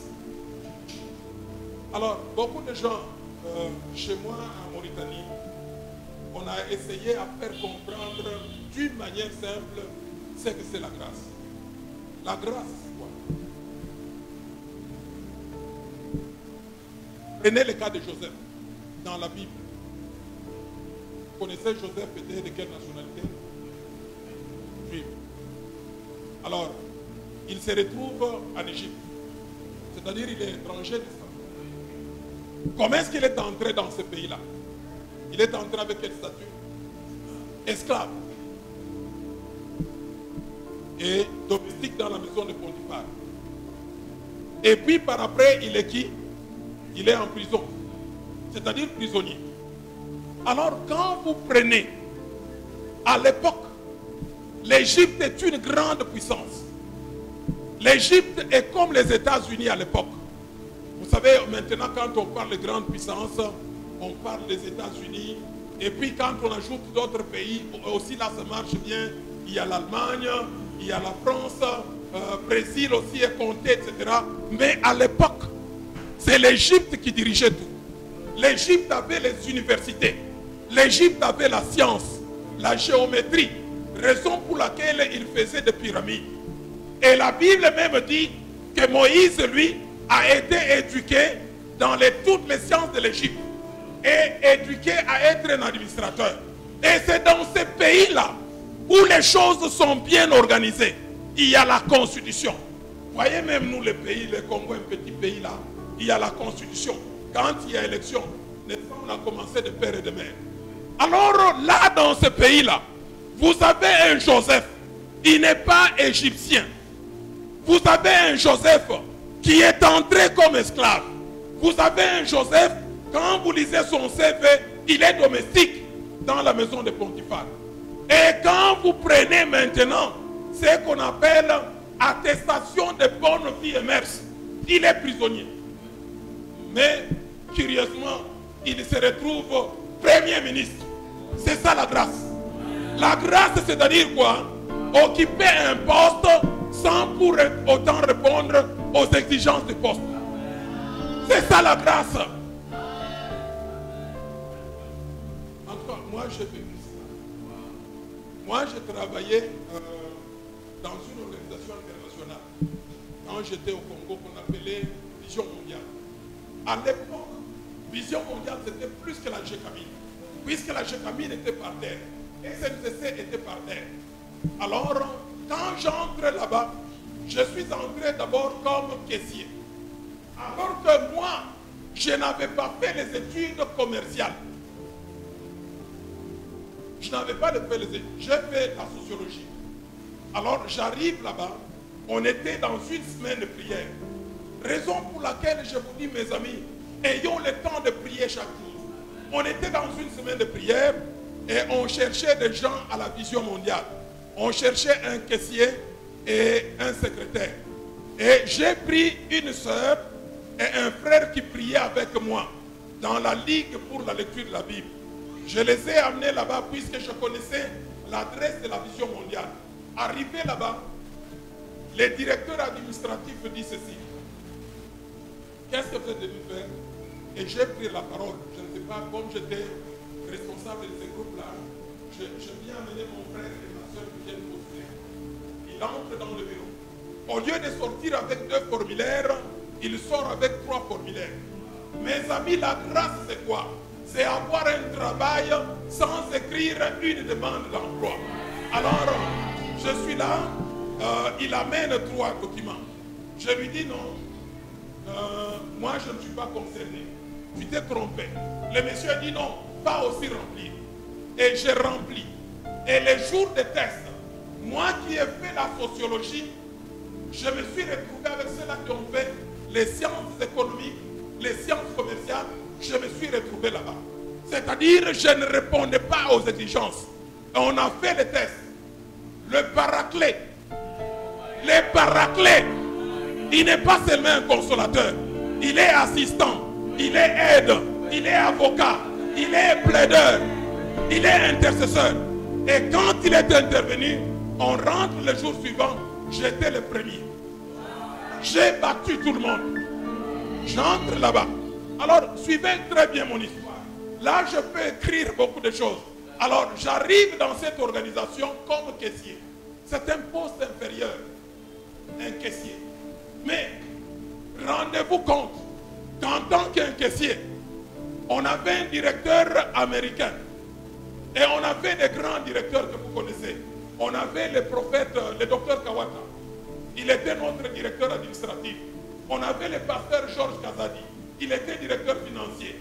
On avait un autre qui est évêque pour le moment au Rwanda, à Imana. Mais c'est le caissier qui, le soir, rentrait avec un Land Cruiser. Est-ce que vous comprenez ça? Les directeurs à pied. Mais moi, un caissier, je rentrais avec un Land Cruiser. C'est ça la grâce. La grâce, c'est quoi? J'étais fiancé à mon épouse ici. Je vais la visiter chez elle au niveau de Katouba. Je me fais voler un Land Cruiser nouveau. Mais on ne m'a pas chassé. Et les gens, les gens de l'année sont venus voir le directeur Kawata à l'époque pour dire que le monsieur là, il était chez sa deuxième femme. Le directeur va les chasser et personne ne m'a puni. C'est ça la grâce. Alors, si vous voulez encore comprendre ce que c'est la grâce. C'est ça la grâce. La grâce, c'est-à-dire quoi? Avoir quelque chose sans pour autant répondre aux exigences. C'est ça la grâce. Tu es capable de le faire. Quand on s'approche du trône de la grâce, premièrement, on obtient miséricorde. Le cœur de Dieu n'est pas tranquille à cause de ta situation. Dieu mobilise les gens. Il mobilise les gens. Soit il fait bouger le pasteur. Le pasteur ne t'a jamais visité, il vient là-bas. Il fait bouger ton oncle. Il n'a jamais envoyé de l'argent. Tu reçois Airtel Money. C'est ça la miséricorde de Dieu. Dieu ne laisse pas tranquille à ta situation. Deuxièmement, tu reçois la grâce. C'est-à-dire, tu ne réponds pas aux exigences. Demain, je vous dirai quoi? Là, j'ai pleuré. Ces jours-là, j'ai pleuré.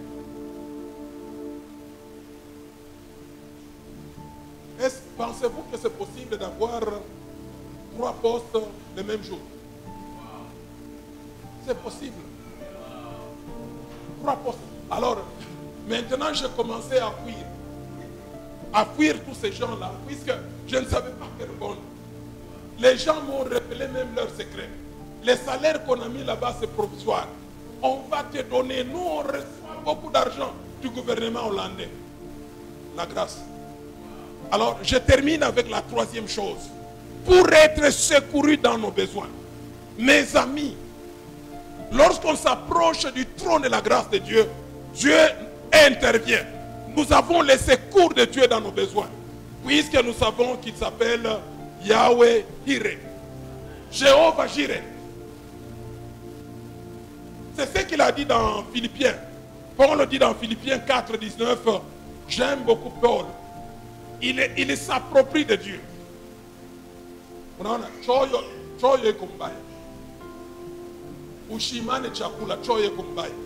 Mais à un certain moment, Paul s'approprie de Jésus. Il dit est mon Dieu. Il ne dit pas notre Dieu. Vous savez l'auteur qui a écrit ici Hébreu, il est en train de mettre tout le monde. Quand il dit approchons-nous, demain je dirais qu'il y a une différence. Il a dit approchons-nous, c'est-à-dire et lui et ceux-là qui suivent, approchons-nous avec assurance. Mais quand vous prenez Philippiens 4, 19, Paul s'approprie de Dieu. Et il dit est mon Dieu. Puisque là, il sait que tout le monde n'a pas son Dieu. Il a son Dieu. Et il dit est mon Dieu. Pourvoira. Le Dieu pourvoyeur.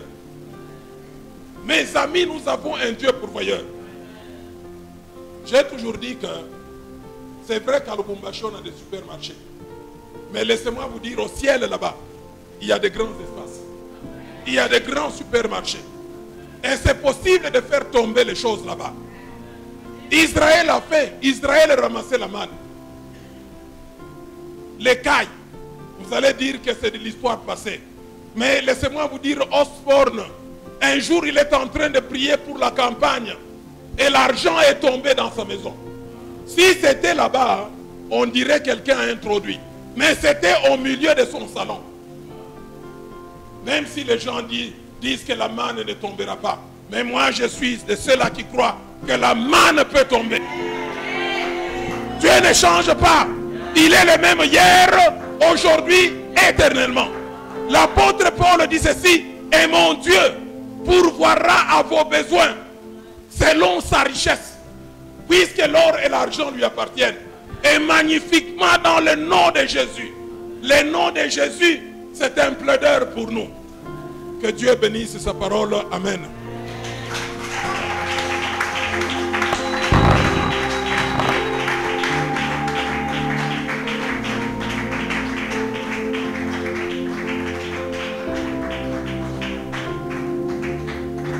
Est-ce que nous pouvons tenir debout, s'il vous plaît?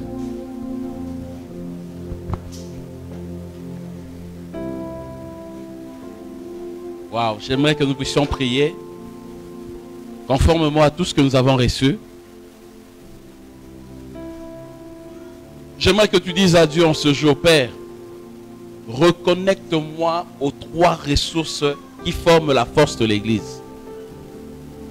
La parole de Dieu, la personne de Christ en tant que souverain sacrificateur, mais aussi le trône de la grâce.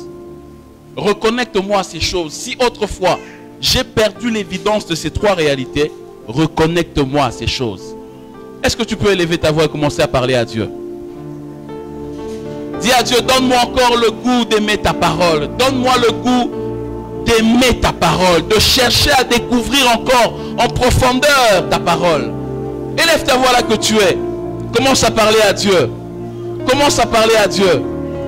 Aide-moi, Seigneur, à aimer ta parole. Aide-moi à aimer ta parole, Seigneur. Aide-moi à aimer ta parole. Je n'aimerais pas que la parole de Dieu devienne une chose ennuyante dans ma vie, mais que la parole de Dieu soit une chose que j'aime. Ma vie ne dépend pas de ce que je fais, mais ma vie dépend de toutes les paroles que tu dis en rapport avec ce que je suis. parle à Dieu, demande à Dieu qu'il t'aide à pouvoir être reconnecté à la parole de Dieu. Que le Seigneur t'aide à être reconnecté à cette parole, afin que tu retrouves en elle la vie. L'homme de Dieu nous a dit que la parole de Dieu n'est pas comme toute autre parole. Elle n'est pas une histoire, elle n'est pas une lettre morte, mais elle est une réalité de vie qui est efficace. Elle communique la vie dans son effectivité. Élève ta voix, commence à parler à Dieu. Élève ta voix, commence à parler à Dieu. Parle à Dieu. Seigneur, aide-moi à aimer ta parole. J'aimerais avoir la vie de ta parole. J'aimerais avoir la vie de ta parole. La vie de ta parole. Que j'aime ta parole. Que ce soit une chose que je recherche tout au long de ma marche ici sur la terre. La parole de Dieu. La parole de Dieu. La parole de Dieu. Donne-moi d'aimer ta parole. Donne-moi d'aimer ta parole. Permets-moi également, Seigneur, de découvrir le souverain sacrificateur, celui qui a donné sa vie pour moi, celui qui a frayé une voie pour me donner l'accès auprès du Père. Il l'a fait une seule fois pour qu'aujourd'hui j'ai accès auprès du Père. Aujourd'hui je sois appelé chant de la maison de Dieu et concitoyen des saints. Donne-moi de découvrir qui est Christ. Non pas comme les gens me l'ont enseigné, mais comme étant une réalité vécue dans l'intimité. Que je découvre qui est la personne de Christ. Je veux le connaître. Revêt-toi à moi, Jésus. Revêt-toi à moi. Revêt-toi à moi. Revêt-toi à moi. Revêt-toi à moi. Revêt-toi à moi. Revêt-toi à moi. Et permets-moi, Seigneur, de m'approcher avec assurance devant le trône de la grâce. Ce trône si spécial qui me permet de recevoir de Dieu la miséricorde. Le cœur de Dieu qui est tendu à ma misère. Ce cœur de Dieu qui se tourne derrière ma misère. Oui, donne-moi, Seigneur, de vivre cette miséricorde venant du trône de la grâce. Donne-moi, Seigneur, d'expérimenter la grâce de Dieu. La grâce de Dieu, cette faveur imméritée, là où, Seigneur, aucun mérite des hommes ne peut te dire, mais là où toi, tu m'élèves au moment où personne ne peut s'attendre, là où je ne méritais pas, là où tu m'élèves, Seigneur, au moment où je ne méritais pas, je te prie, oh Dieu, que tu me fasses grâce, s'il te plaît, oh Dieu, s'il te plaît, Éternel, permets-moi de découvrir ce Christ comme ce paraclet, le paraclet de Dieu, lui qui assume la fonction d'un intercesseur pour moi. Il intercède auprès du Père en rapport avec ma vie. Oui, il est notre avocat auprès du Père. Il est notre avocat auprès du Père. C'est lui notre médiateur. On ne peut pas saisir le Père, on ne peut pas le rencontrer sans passer par lui. Il est celui qui crée la médiation. Il est celui qui crée cette grande relation entre nous et le Père. Oh Seigneur, merci. Merci pour l'œuvre que tu as accomplie. Merci Seigneur pour ce bel enseignement que tu nous donnes, Éternel, oh Dieu. Tu nous amènes à comprendre des choses différemment. Alors que nous les lisons comme tout le monde, mais aujourd'hui, tu nous révèles une autre dimension de ces choses. Permets-nous, Éternel, d'appliquer ces vérités dans nos vies. Que ce soit des choses que nous désirons d'une manière profonde, d'une manière effective.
Nous te l'avons demandé au début de cette année.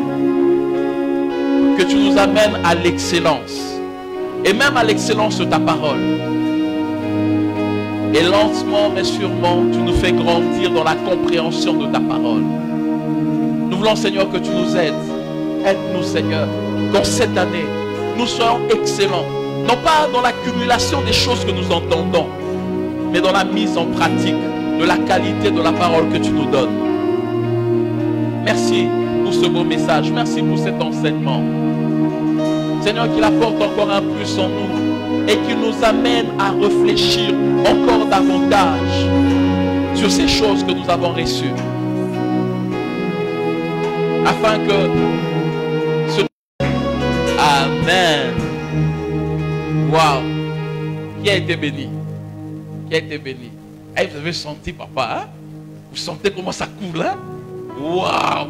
Hey, je suis en train de me dire que l'église de Mauritanie doit être vraiment bénie, très bien. Tu veux se mettre sur TikTok. Mais vous sentez que quand papa parle, on sent que hein, il connaît la Bible et la Bible le connaît. Hein, vous sentez que la Bible le connaît. Non, vous savez, il y a certaines personnes, tu dis un texte comme ça, mais quand on vérifie, ce n'est pas ça. Hein? La Bible te dit vraiment que je ne te connais pas. Mais tu es orateur, tu cites seulement un texte. Matthieu 27, verset 49. Luc 38, 25. Anira. Luc 38, 25 dit quoi? Luc chapitre 38, verset 25. Ça dit quoi? Hein? Vérifie dans ta Bible. Lis-moi ce que Luc 38, 25 dit. Vas-y. Lis-moi dans ta Bible. Luc 38, 25. Et tu cherches aussi. Tu as un problème spirituel. Toi, tu as besoin de délivrance. Ce n'est pas les pieds ni les mains. Toi, il faut qu'on t'achète des Bibles, qu'on te le fasse manger. Luc 38 n'existe pas. Amen. C'est comme un monsieur qui est en prêché. Il prêchait, disait, ah, Romain. C'était le grand frère des Corinthiens. Romain. Non. Quand il parle, les Corinthiens tremblaient. Les Corinthiens, c'était des jumeaux turbulents. Voilà pourquoi Paul même leur a parlé. Il dit, mais qui vous a ensorcelé? Même les Galates là. Amen. Non, on ne fait pas de ces choses. Nous avons un objectif. Il faudra que lorsque tu prêches, on sente que tu connais ta Bible. Tu as passé du temps. Vous savez, en théologie, on m'a appris 45 minutes de prédication suppose faire 10 heures de préparation. 10 heures de préparation. Donc quand vous voyez un orateur se tenir debout, il est en train de vous parler, vous écrivez. Ça veut dire que monsieur ou madame a fait plus de 10 heures de préparation. Et quand je dis 10 heures de préparation, ce n'est pas qu'il a eu le temps de prier. Non, c'est le temps de lire et de faire des recherches en rapport avec le texte. Alors il faut respecter ceux qui prêchent. Il faut vraiment respecter. C'est un travail qui est difficile. Si tu pensais que c'était facile, je te donne le micro. Alain, passe devant. Tu nous prêches aussi. Il y avait un frère à l'APJ qui disait toujours, non, pourquoi moi on ne me programme jamais? On ne me programme pas. Ah. Je dis, frère, ce n'est pas ton temps. Non, moi aussi il faut me programmer. Ah, tu te rappelles de lui, hein? Ah, on dit, ça va. Là, c'était une punition. Et puis, à l'époque, on faisait des célébrations Pentecôte qui commençaient de 8h à 19h. Alors, c'était vraiment toute la journée en prière. J'ai dit, frère, tu seras modérateur, tu vas conduire le programme. Il dit, oh, c'est pas un problème. Je serai seul. J'ai dit, ah, tu vas être seul. Il n'y a pas de problème. Vas-y. Ah, le frère a commencé à 8h. Il a commencé à cartonner. Papa. 10h. Il n'y a plus de paroles. Seigneur, tu sais toutes choses. Oh Seigneur.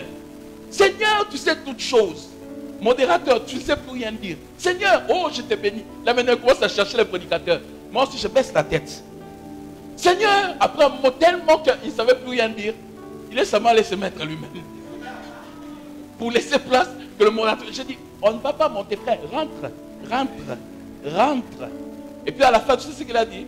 Montez à la chair. Moi, plus jamais. J'ai dit non. Ça, c'était la modération. Maintenant, on va te donner le temps de prêcher. Il dit, ah, moi là, déjà ce que j'ai eu, c'était un baptême. Plus jamais. Et ne plus jamais monter sur la chair. Vous pensez que c'est facile. Entendre des messages comme ça, vous pensez que c'est facile. Waouh. Là où j'étais, je me disais, Seigneur Jésus. J'allais même demander à papa, est-ce que vous pouvez m'orienter? Juste les ouvrages que vous avez lus là, parce que là, waouh, je n'ai jamais compris Hébreux chapitre 4 de cette manière-là. C'est vraiment particulier. Hein, on nous a fait un jeu de contexte. Ah, mais tu vois, jeu de contexte. Ah, non, mais c'était formidable. Non, papa, si vous étiez de la chancellerie, on allait vous côté. Hein? Ils allaient vous dire non, non, non, non, excellent, excellent. Parce que le contour, là, c'est ce que je leur demande toujours de faire. Quand on prêche, faites le contour pour nous amener à comprendre. Et là, vraiment, vous avez senti que papa, il est aguerri dans la matière. J'aimerais vous informer que papa n'est pas pasteur il y a 2 jours, une semaine. Vous avez entendu, non? Quand il a cité 1900. Bon, je mets seulement les hommes de Dieu de côté. Hein? Nous tous là. Hein? Et moi compris. Non, on n'était même pas des projets. On n'était même pas des projets, nous tous là. À moins que toi tu sois né, l'ancien des jours. Si toi tu étais là, mais je ne sais pas. Hein? Vous comprenez donc, quand vous entendez parler, vous vous dites, au fil du temps, il a vraiment amassé. Et quand il nous parle, on a reçu une très bonne nourriture. Et nous bénissons le Seigneur pour ça. J'ai envie même de dire à papa, bon, c'est vrai qu'il sera avec nous demain. Demain à la chancellerie. À la chancellerie, il sera avec nous. Bon, ceux de l'APJ qui veulent venir prier avec nous demain, voilà, on vous permet quand même pour demain seulement de venir prier. Après demain, vous restez. Ne venez plus à la chancellerie, restez à l'APJ. Parce que l'APJ, ce n'est pas la chancellerie. On vous invite quand même demain à venir prier. Prier avec nous pour recevoir la suite du message. Mais aussi la suite de ma solo. Hein, vous avez entendu un témoignage. Il a dit la suite c'est demain. Hein, on va recevoir la suite de ma solo là. Et ça nous fera énormément plaisir. Vous savez, il y a quelque chose que je parlais avec docteur Joe Bible, qui est à Kolwezi. Il disait une chose, le témoignage de papa pendant qu'on allait le chercher. Il disait, le papa qu'on va voir, c'est pas que c'est seulement un homme de Dieu, non. Il a beaucoup d'argent. C'est quelqu'un qui est haut placé. Il a un poste très stratégique. Ah, il dit, ah bon? Et puis il dit, c'est un chrétien, un vrai chrétien. Quand Dr Joe dit que c'est un chrétien, il sait pourquoi il dit chrétien. Parce qu'il y a des chrétiens et chrétiens. Il dit, c'est vraiment un chrétien. Celui qu'on va voir. Je me disais, bon, on allait voir. On a vu la maison, on s'est dit, hé, on est dans une maison, hein. Et puis là, on a parlé avec la personne, tu sens l'esprit te dire, cet homme, c'est un homme de Dieu, un vrai chrétien. Amen. Et quand on voit comme ça, il accepte de tout abandonner. Papa a 5 enfants, hein, maman. Vous avez 5 enfants? 6 enfants. Eux tous ne sont plus avec eux. Ils ne sont plus en Mauritanie. Eux tous sont presque partis. Il y a 3 qui sont au Canada. Hein, c'est un moment. 3 au Canada. Il y a 2 qui sont au Maroc. Et puis, non, 3. 1 en France. Ah, voilà. Donc, ça fait plaisir. Et j'ai même eu l'occasion de parler avec ces enfants lorsque j'étais en Mauritanie. En vidéoconférence, on a quand même parlé, on a discuté. Et vous sentez que la famille, ça donne envie d'être dans cette famille-là. Et je prie Dieu. Je disais même à ma femme, j'aimerais que nous aussi, quand nos enfants seront loin, on parle en vidéoconférence. Je suis fier. Je dis, oh, ça sera mes enfants. Ça fait plaisir. Ça fait du bien. Hein? À un moment, ça fait du bien. Bon, les célibataires ici ne comprennent rien. Ceci. Vous avez voulu même que maman les impose les mains ici. Les célibataires. Les célibataires, levez les mains. On va vous voir. N'ayez pas honte, célibataire. Tu lèves le main. Célibataire endurci. Toi, tu n'es pas célibataire. Non, lui, il est marié. Lui, c'est un marié. Il ne faut pas, sa femme risque de fâcher. Il est marié. Vous êtes des célibataires. Vous-même, vous n'avez même pas projet de mariage. Il n'y en a même pas. À long terme, hein? Jésus revient bientôt. Amen. Alors nous sommes arrivés à la fin de ce programme. Nous bénissons le Seigneur pour ce qui a été ce bon moment. On a été richement bénis. On a été richement bénis.